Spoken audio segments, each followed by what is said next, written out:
Jackson is basically, they're just trying to survive. We have to prepare for a more angry world, and how to prepare? It means to take the necessary action to create a fairer world. I see the need for action. I see the need for a great reset.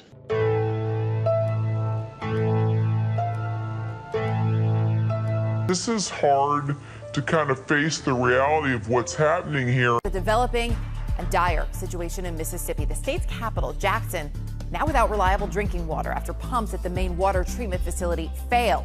Some 180,000 residents have little or no water pressure in their homes. The state of emergency in Mississippi after torrential rains and flooding there. And now the capital's largest water treatment plant is failing. In Jackson, Mississippi, where the governor has declared a state of emergency, telling residents don't drink the water. The governor has now called in the National Guard to help distribute bottled water. This morning, the city of Jackson, Mississippi declaring an emergency, calling on the National Guard to distribute fresh water. About 250,000 people don't have drinking water there. The tap system is failing.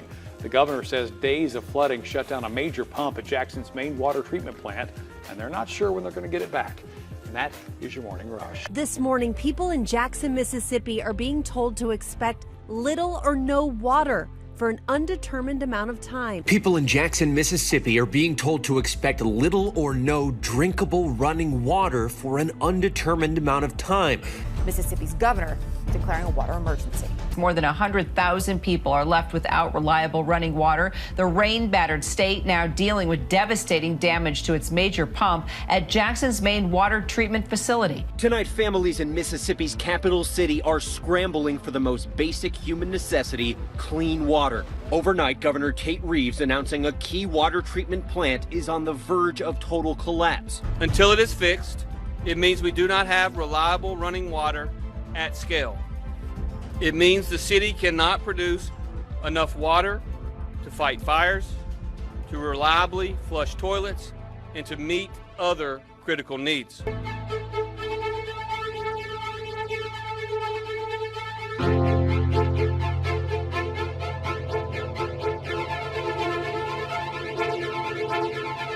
A lot of these people that I'm talking to in line say they can't flush their toilets. They say that they can't bathe, they can't cook, they can't do anything. And so they're desperately hoping, they're saying they might get a case of water. They're hoping they get more than that. But even that, they're not sure how long it's going to last, because now this water problem here in Jackson goes back years from the failing infrastructure. This has resulted in water not being safe to drink and little to no water pressure for many of the people here in Jackson, meaning that they can't flush their toilets, they can't take showers.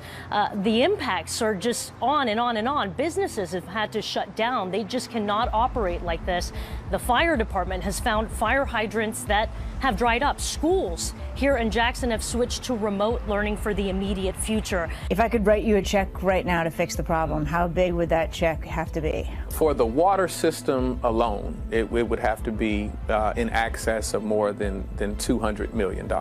Shoppers raced to this Walmart for bottled water last night, only to find empty shelves. All Jackson public schools are switching to virtual learning indefinitely, and the lieutenant governor says, "Our understanding is the water and sewer system serving 250,000 citizens of the state and numerous businesses is at the brink of collapsing." This is really hard. These are people that are just trying to get by day to day, right? And now they find themselves in line to get water. I mean, it's got to be a humbling situation. It's got to completely rock their world. It's got to be a humbling situation. It's got to completely rock their world. It's something they didn't necessarily expect, but you just saw in Cora's face. I mean, this is hard to kind of face the reality of what's happening here. In some parts of the city, the fire department is finding no water in fire hydrants. This is certainly an emergency. The governor there telling the people of Jackson not to drink the water, saying that the water and sewer is on the brink of collapse for 250,000 people.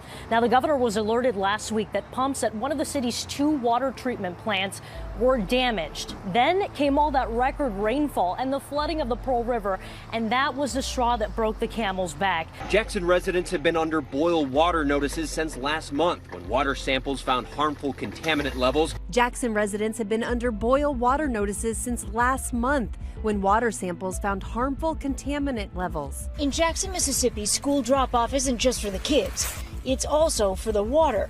The entire city is facing a boil water notice again. The damage, Trevor, at that water treatment facility, it's leaving this city in such a vulnerable state. It's leaving this city in such a vulnerable state.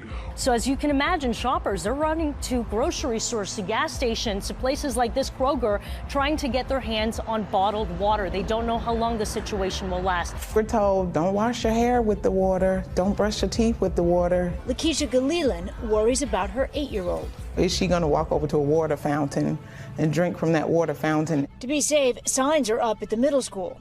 They've been there a long time. After work, I get off late, and you come in the store and it's empty. It's really hard, especially when I work at a food restaurant, and we're closing soon. You can't remember a time when the kids could use the water fountains in the school? I can't remember. I honestly can't remember. There is no timeline for when this plant will be back at 100%.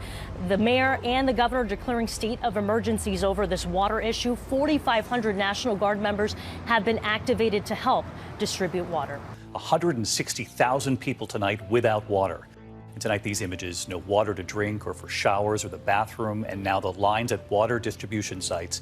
These families right here lining up long before it even opened this morning. The problem here, like so many other places, is failing infrastructure. This is a significant escalation here, Kira, and so it's something that Jackson is basically, they're just trying to survive. All these people in the cars and the city itself, too. They're just trying to survive. I see the need for action. I see the need for a great reset.